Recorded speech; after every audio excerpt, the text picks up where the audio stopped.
So this episode may be coming a day late instead at the start of a new week, but we're here now for what on this channel can only mean one thing and one thing only.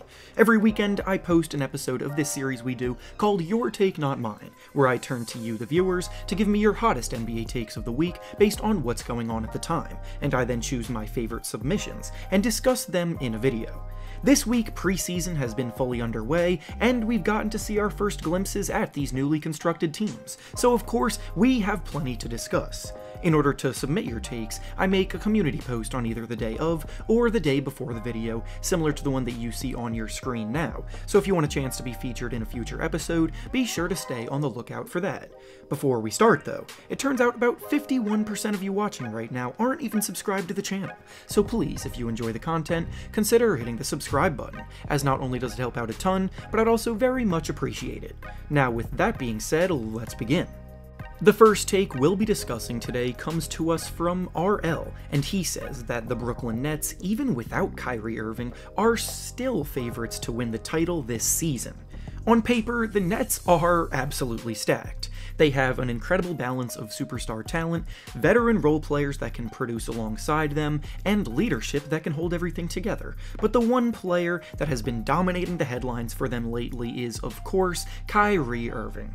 Because of the fact that New York has a very strict public gathering rules regarding COVID and the vaccine, people who are unvaccinated cannot be at NBA games, and Irving is one of the few remaining NBA players choosing not to get the shot. As a result of this, he will be forced to miss literally over half of the Nets' games this year, including every single home game and a handful of other games against teams in states with similar rules. Obviously, that's not very ideal for a team with legitimate championship aspirations, because then that also applies to playoff series where he'll only be able to play in half of the team's playoff games as well. I'm not here to get political about this situation, but it really is kind of ridiculous to choose to be in this situation and be this big of a distraction for your team like he's doing here. But honestly, without him, they will still be one of the best teams in the NBA. The addition of Patty Mills really helps this, because he's an NBA champion who provides elite shooting in a reduced role, but as he showed with Australia this summer at the Olympics, he can handle a larger role if necessary. Without Kyrie, teams like the Lakers and Bucks definitely pose much more of a threat against the Nets in a playoff series, but they aren't going to fall from grace without him either. The next take we'll be discussing comes to us from Tony, and he says that a Ben Simmons for Kyrie Irving trade should be coming soon. The two biggest headlines in the NBA world lately have been these two players, so naturally there will be a way to combine the two situations into one by proposing this hypothetical trade.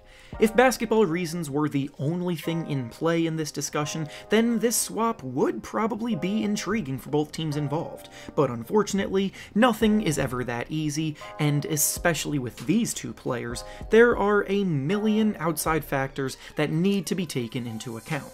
We literally just discussed Kyrie in the last take, and while Pennsylvania does not have the strict laws that New York has, the Nets are still one of the biggest threats in the East, and obviously, the Sixers being without Kyrie Irving in a playoff series against the Nets potentially solves nothing for them.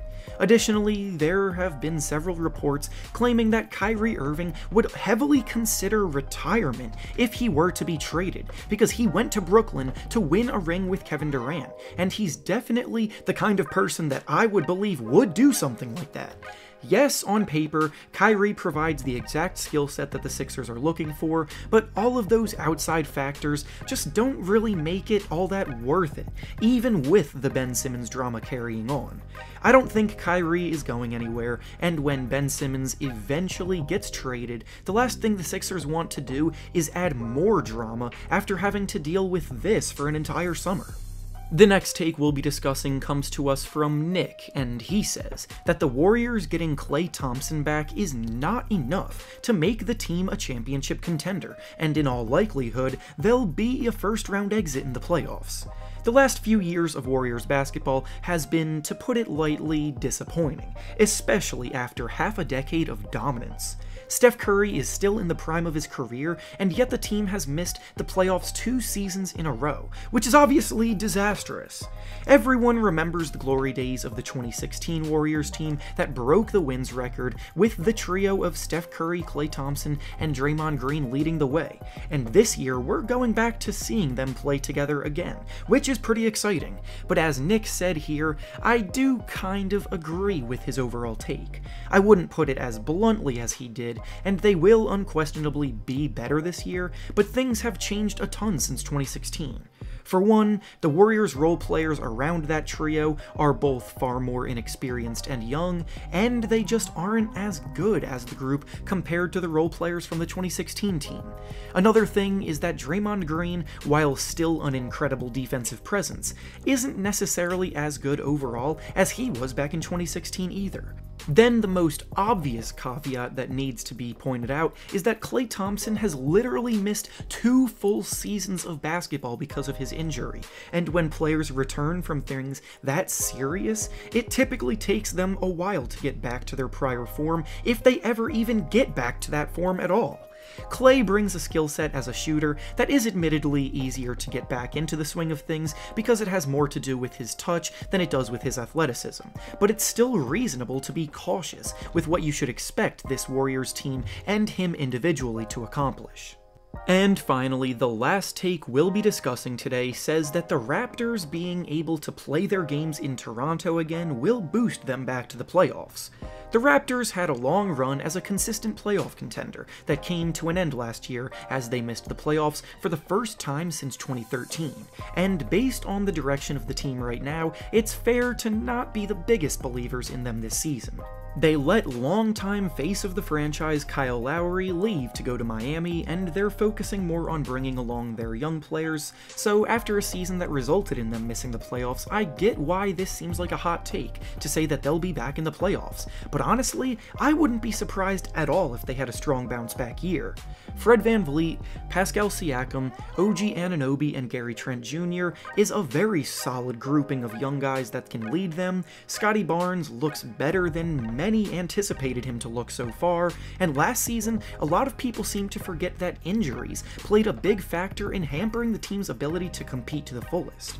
Throw all of that on top of the fact that the team wasn't even allowed to play in their home stadium all year, and it was just a big recipe for disaster. I'm by no means guaranteeing a playoff appearance for them, but at the very least, they should have the talent to confidently make the play-in tournament, and once you're there, it's definitely within reach. And with that being said, that's all I have for you today. Make sure to like the video, subscribe to the channel, and comment down below what you think about the takes we discussed. Thanks for watching, and I'll see you all next time.